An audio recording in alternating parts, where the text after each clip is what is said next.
नमस्कार। आज हम सब मिलकर सामाजिक विज्ञान की बहुत ही दिलचस्प दुनिया को समझने की एक कोशिश करेंगे। चलिए शुरुआत एक बहुत ही आसान से सवाल से करते हैं।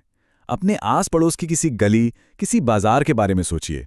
क्या वो बस कुछ दुकानों और लोगों की भीड़ है, या फिर उसमें कुछ और भी गहरा छिपा हुआ है? असल में हमारे चारों ओर की ये जो रोजमर्रा की जिंदगी है, जैसे एक लोकल बाजार, ये अपने आप में समाज की एक जीती जागती प्रयोगशाला है। समाज के जितने भी बड़े बड़े सिद्धांत हैं ना, वो यहीं जिंदा होते हैं। तो सवाल ये उठता है कि हम इन जटिलताओं को समझें तो समझें कैसे। यहीं पर सामाजिक विज्ञान एक बहुत ज़रूरी टूलकिट की तरह काम आता है, जो हमें हमारे आसपास की दुनिया को समझने में मदद करता है। तो आखिर ये सामाजिक विज्ञान है क्या? देखिए, बहुत सीधे साधे शब्दों में कहें तो ये इंसानी समाज और हमारे आपसी सामाजिक रिश्तों का अध्ययन है। ये इस बात की खोज करता है कि हम अपनी जिंदगी कैसे जीते हैं, कैसे काम करते हैं और अलग अलग संस्थाओं के साथ कैसे जुड़ते हैं। और ये बात भी काफ़ी दिलचस्प है कि सोसाइटी शब्द लैटिन भाषा के शब्द सोशियस से आया है, जिसका मतलब होता है साथ या संगति। तो देखा जाए, समाज का अध्ययन असल में हमारे साथ रहने का ही अध्ययन है। अच्छा, तो फिर ये प्राकृतिक विज्ञान यानी कि नेचुरल साइंस से अलग कैसे है?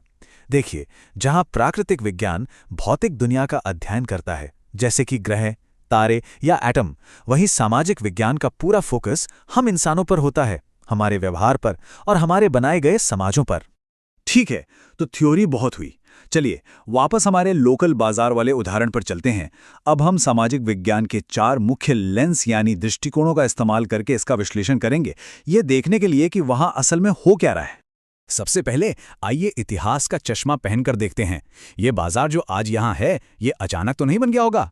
हो सकता है ये किसी पुराने व्यापारिक रास्ते पर बसा हो, या शायद किसी त्योहार से जुड़ी परंपरा ने इसे जन्म दिया हो। इतिहास हमें इसकी जड़ों तक ले जाता है।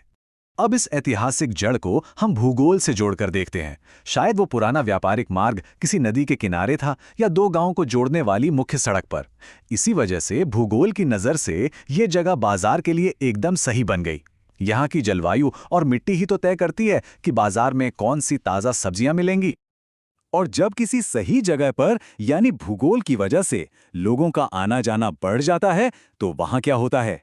जी हां, अर्थशास्त्र अपना खेल दिखाना शुरू कर देता है। यहां मांग और आपूर्ति यानी डिमांड और सप्लाई से चीजों की कीमतें तय होती हैं। ये बाजार न जाने कितने लोगों को रोजगार देता है और पूरे इलाके की अर्थव्यवस्था की रीढ़ की हड्डी है। और आखिर में जब कोई बाजार आर्थिक रूप से इतना जरूरी हो जाता है, तो उसे ठीक से चलाने के लिए कुछ नियम कानून तो चाहिए ही, है ना? यहीं पर राजनीति विज्ञान की एंट्री होती है। स्थानीय नगरपालिका टैक्स लगाती है, दुकानदारों को लाइसेंस देती है और साफ सफाई के नियम बनाती है। देखा कैसे ये चारों विषय मिलकर एक ही बाजार की पूरी कहानी बताते हैं। चलिए यहां एक पल के लिए रुकते हैं। जरा अपने आस पड़ोस के बारे में सोचिए। क्या वहां कोई स्कूल है, कोई बैंक, कोई मंदिर या कोई कम्युनिटी सेंटर? ये सभी सामाजिक संस्थाएं हैं, और ये सब हमारे समाज को बनाने में अपनी अपनी भूमिका निभाती हैं। हमारे बाजार का ये विश्लेषण हमें दिखाता है कि हमारा आज कितना जटिल है। लेकिन कोई भी बाजार या समाज हवा में तो नहीं बनता है ना, इसकी जड़ें हमेशा अतीत में होती हैं। तो चलिए देखते हैं कि मानव समाज का ये सफर यहां तक पहुंचा कैसे। लाखों साल पहले हम शिकारी संग्राहक थे, यानी हंटर गैदरर्स। फिर खेती की शुरुआत हुई, जिससे गांव और बस्तियां बनी। इसके बाद महान नदी घाटी सभ्यताएं आईं, और आखिरकार हम आधुनिक समाजों तक पहुंचे, जैसे कि 1947 के बाद का हमारा लोकतांत्रिक भारत। और ये समझना बहुत बहुत जरूरी है। भारत की स्वतंत्रता संग्राम और हमारे संविधान का निर्माण जैसी बड़ी ऐतिहासिक घटनाएं सिर्फ इतिहास की किताबों में दर्ज नहीं हैं। ये सीधे तौर पर आज हमारे बाजार में मौजूद आर्थिक स्वतंत्रता और लोकतांत्रिक तरीकों को आकार देती हैं। और यही इस विषय की सबसे खास बात है। सामाजिक विज्ञान की ये सभी विषय अलग अलग नहीं हैं, बल्कि एक दूसरे से बहुत गहराई से जुड़े हुए हैं। आप एक को समझे बिना दूसरे को पूरी तरह से समझ ही नहीं सकते। ठीक है, तो अब तक हमने जो कुछ भी सीखा है, आइए उसे एक साथ पिरोते हैं।